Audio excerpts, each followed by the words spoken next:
আমি না মাছ খেতে একদম পছন্দ করি না, কিন্তু চিংড়ি মাছ আমার খুব পছন্দের একটা খাবার। চিংড়ি মাছের মালাইকারি খেতে কার না ভালো লাগে বলো তো? চিংড়ি মাছগুলোতে নুন হলুদ মাখিয়ে হালকা করে ভেজে নিয়েছিলাম। খুব বেশি ভাজার দরকার নেই, বেশি ভাজলে কিন্তু চিংড়ি মাছ শক্ত হয়ে যায়।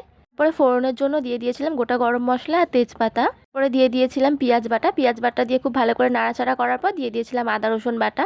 রসুন বাটা দেওয়ার পর দিয়ে দিয়েছিলাম সমস্ত মশলাগুলো, হলুদ গুঁড়ো, লঙ্কা গুঁড়ো, ধনে গুঁড়ো, জিরে গুঁড়ো আর নুন। তারপর দিয়ে দিয়েছিলাম টমেটো বাটা। টমেটো বাটা দিয়ে খুব ভালো করে মশলা কষিয়ে নিয়ে তাতে দিয়ে দিয়েছিলাম সর্ষে বাটা। সর্ষে বাটা দিয়ে খুব ভালো করে কষিয়ে দিয়ে দিয়েছিলাম আগে থেকে ভেজে রাখা চিংড়ি মাছগুলো। মাছগুলোকেও মশলার সাথে খুব ভালো করে কষিয়ে দিয়ে দিয়েছিলাম নারকেল দুধ। নারকেল দুধটা কিন্তু আমি বাড়িতে বানিয়েছিলাম। মালাইকারি যেহেতু একটু মিষ্টি হয়, দিয়ে দিয়েছিলাম সামান্য পরিমাণে চিনি। চিনি দিয়ে মালাইকারিটা খুব ভালো করে ফুটিয়ে নিয়েছিলাম। তারপরে তাতে দিয়ে দিয়েছিলাম ঘি, গরম মশলা আর ফ্রেশ ক্রিম। ফ্রেশ ক্রিমটা তোমরা চাইলে নাও দিতে পারো, আমার কাছে ছিল আমি তাই দিয়েছিলাম। খেতে কিন্তু এটা হয়েছিল দারুণ।